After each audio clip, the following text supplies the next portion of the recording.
Hello दोस्तों, कैसे आप सभी लोग। आशा करता हूँ अच्छे होंगे।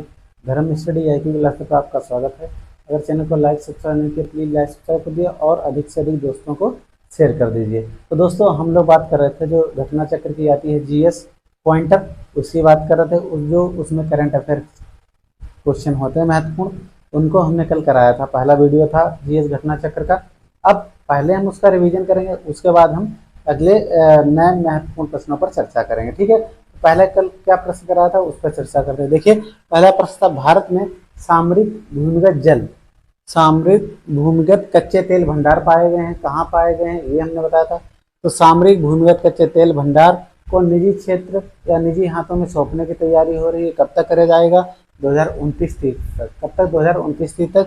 फिर अगला है कहाँ कहाँ पाए गए ये भूमिगत कच्चे तेल भंडार? विशाखापट्टनम, मंगलोर, पादू में। ये तीनों स्थान देख लेना, बहुत ही महत्वपूर्ण है। विशाखापट्टनम, मंगलोर, मंगलोर अलग है और बंगलुरु अलग है। ठीक है, और पादू। फिर अगला आता है Indian strategic petroleum reserve limited के द्वारा इसकी देखरेख की जा रही है। किसकी?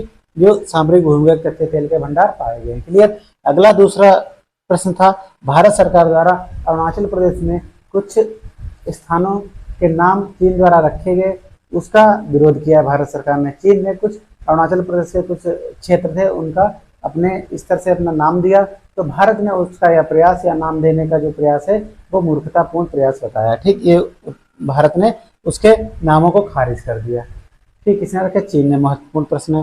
फिर अब बात करते हैं इसराइल ने सीरिया स्थित, इसराइल ने सीरिया स्थित, सीरिया में से ईरानी दूतावास, इसराइल ने सीरिया में स्थित ईरानी, सीरिया एक देश है और वहां पर एक ईरानी दूतावास जो होता है हर प्रत्येक एक देश का, तो वहां पर हमला कराया किसने? इसराइल ने। याद रखना। अभी जो ईरान के राष्ट्रपति थे इब्राहिम रईसी जी, उनका हेलीकॉप्टर से देहांत हो गया, तो वो इसको क्या बताया? आतंकवादी घटना भी घोषित कर रहे हैं। कौन? ईरान के लोग। अगला महत्वपूर्ण प्रश्न, सूखे को राष्ट्रीय आपदा घोषित करने वाला पहला देश कौन बन गया? जिम्बाब्वे बन गया। ठीक, सूखे को राष्ट्रीय आपदा घोषित करने वाला कौन सा देश? जिम्बाब्वे बन गया। क्लियर। अब अगला महत्वपूर्ण प्रश्न आता है 3 अप्रैल 2024 को, अभी यही 3 अप्रैल, मई चल रही है। ठीक है, 3 अप्रैल 2024 को हमारे पूर्व प्रधानमंत्री श्री डॉक्टर मनमोहन सिंह जी, डॉक्टर मनमोहन सिंह जी ने क्या हुआ? राज्यसभा से क्या हो गए हैं? रिटायर हो गए हैं। ठीक, याद रखना। सबसे लंबा कार्यकाल राज्यसभा से इन्हीं का है, याद रखिएगा। फिर अगला है मेक्सिको ने इक्वाडोर के साथ अपने कूटनीतिक संबंधों को खत्म कर दिया। अब क्यों खत्म कर दिया? वहां पे एक दूतावास था, उसमें उसने पुलिस रेड डलवाई थी। उसमें उसने क्या पुलिस रेड डलवा दी थी कि हाँ, मेक्सिको का दूतावास था इक्वाडोर में। ठीक, इसलिए उस नाराज हो गया और वहां से अपने कूटनीतिक संबंध खत्म कर दिए। किसने? मेक्सिको ने इक्वाडोर से। अगला महत्वपूर्ण प्रश्न, भारतीय डाक विभाग द्वारा अंटार्कटिका में भारत का तीसरा डाकघर खोला गया। ठीक, कहाँ? अंटार्कटिका में। और भारतीय स्टेशन क्या नाम है? वहां पर गंगोत्री है और भारती है और हिमानी, गंगोत्री, यमुनोत्री, भारती। तो भारतीय स्टेशन पर अंटार्कटिका में भारत का तीसरा डाकघर खोला गया। और इसका जो प्रभाव रहेगा किसके अंतर्गत ये काम करेगा? तो गोवा डाक प्रभाव के अंतर्गत ये काम करेगा। अगला, अंतरिक्ष अन्वेषण या अंतरिक्ष खोज के लिए पूरी टीम को, चंद्रयान की टीम को जॉन एल जेक पुरस्कार सम्मानित किया गया। जॉन एल जेक स्वीगर्ट जूनियर पुरस्कार 2024 दिया गया इसरो की चंद्रयान टीम को। यह किसके द्वारा प्रदान किया गया? स्पेस फाउंडेशन यूएसए, यूएसए की स्पेस फाउंडेशन द्वारा पुरस्कृत किया गया। अगला महत्वपूर्ण प्रश्न, आयरलैंड के सबसे युवा प्रधानमंत्री कौन बने? साइमन हैरिस जी बने। मात्र 38 वर्ष के हैं। कौन? साइमन हैरिस जी, याद रखना।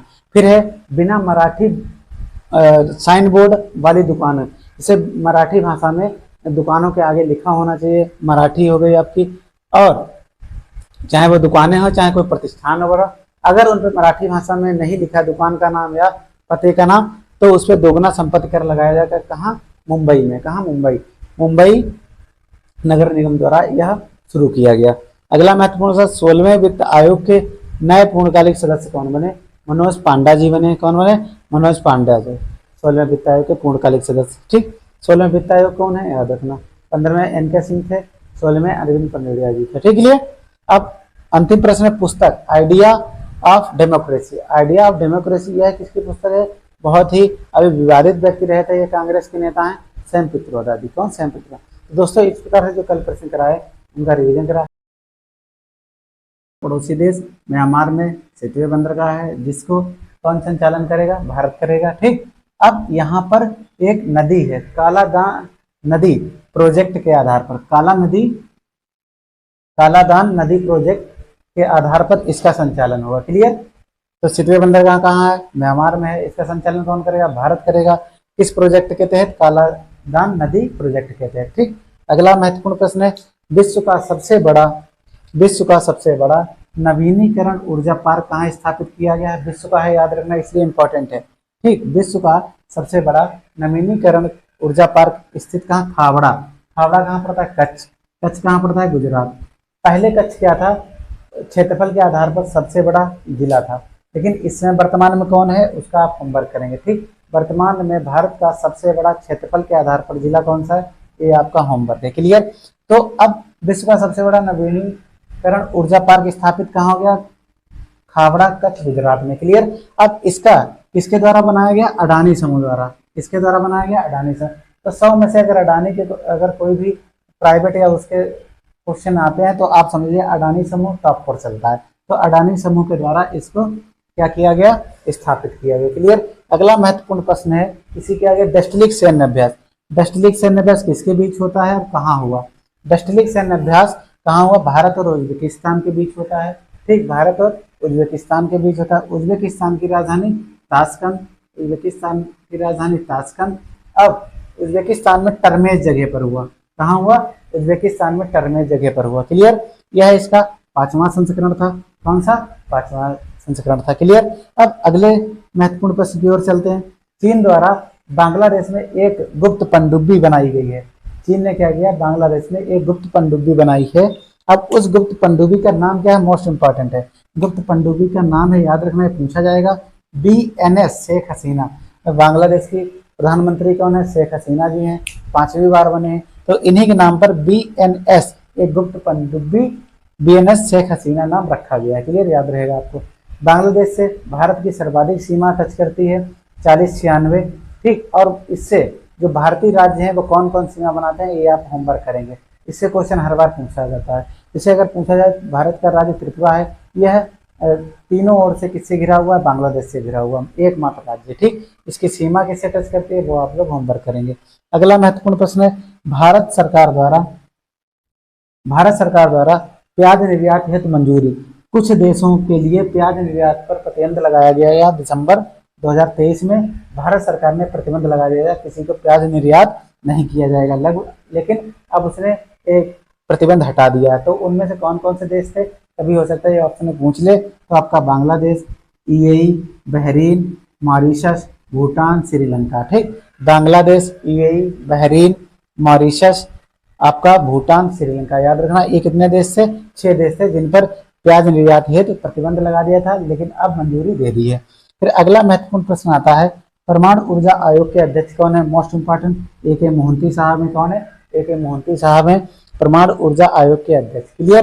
फिर अगली बात करते हैं, 5200 वर्ष पुरानी हड़प्पा सभ्यता के साक्ष्य मिले हैं। 5200 वर्ष पुरानी हड़प्पा सभ्यता के साक्ष्य मिले हैं। कहाँ? कच्छ। कच्छ कहाँ पड़ता है? गुजरात में। कच्छ कहाँ पड़ता है? गुजरात में। फिर अगला महत्वपूर्ण प्रश्न है कि ओलंपिक खेलों, ठीक, ओलंपिक खेलों से संबंधित, अब इसमें कहाँ? पेरिस में होंगे। कहाँ होंगे?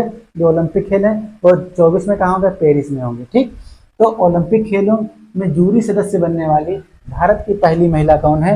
बिल्किस मीर है। मोस्ट इंपॉर्टेंट क्वेश्चन है। ठीक, ओलंपिक खेलों में जूरी सदस्य बनने वाली भारतीय पहली महिला कौन है? बिल्किस मीर है। क्लियर? अगला महत्वपूर्ण प्रश्न, बायोकाम सत्याग्रह, ये मोस्ट इंपॉर्टेंट, याद रख लो, ये जरूर पूछा जाए। बायोकाम सत्याग्रह को अभी हाल ही में 100 वर्ष पूर्ण होने पर मनाया गया है। ठीक, बायोकाम सत्याग्रह स्थापना मनाई गई है। ठीक, कितने वर्ष पूरे हुए इसके? 100 वर्ष पूरे हुए। अब 30 मार्च 2024 को, तो याद रखना 30 मार्च 2024 से 100 वर्ष निकाल दो, 1900 कितने हो जाएंगे? याद रखना। तो इतने वर्ष बाद क्या हुआ? लगभग 100 वर्ष पूरे हुए। अब ये बायोकाम सत्याग्रह कहाँ चला था? केरल में। इसलिए चला था केरल में भाई, सबरीमाला केस भी हुआ था जिसमें महिलाओं को मंदिर में जाने के लिए रोका गया था। तो बायोकाम सत्याग्रह केरल से संबंधित है। इसमें क्या था? दलित जो वर्ग के लोग हैं, दलित वर्ग में जो आते हैं, उनके मंदिरों में जाने हेतु प्रवेश लगाया गया था कि वो मंदिर में नहीं जाएंगे। प्रवेश हेतु इस बायोकाम सत्याग्रह का आंदोलन किया जाएगा। ठीक, अब अगला महत्वपूर्ण प्रश्न है 2022-23 में रोके गए सर्वाधिक बाल विवाह। भारत में 2022-23 में सर्वाधिक बाल विवाह कहाँ रोके गए, ये मोस्ट इंपॉर्टेंट क्वेश्चन है। ये कहाँ है, बिहार। बिहार में 31%, बिहार में कितने सर्वाधिक 31%, और कुल भारत में 59,364 बाल विवाह रोके गए, जिसमें बिहार टॉप पर है 31% के साथ। क्लियर। अगला महत्वपूर्ण प्रश्न है वर्ष 1900 वर्ष पुराने कल्याणी के चालुक्य। आपने सुना होगा बतापी के चालुक्य, कल्याणी के चालुक्यों। तो 900 वर्ष पुराने कल्याणी के चालुक्यों के शिलालेख की खोज की गई कहाँ, गंगापुरम महबूबनगर तेलंगाना। गंगापुरम महबूबनगर तेलंगाना में कल्याणी के चालुक्यों के शिलालेखों की खोज हुई है, 900 वर्ष जो पुराने हैं। अगला और अंतिम प्रश्न है भारत ने 2025 तक बहुत ही महत्वपूर्ण कदम उठाया है। भारत ने 2025 तक न्यूनतम वेतन को जीवन निर्वाह वेतन बनाने का, न्यूनतम वेतन को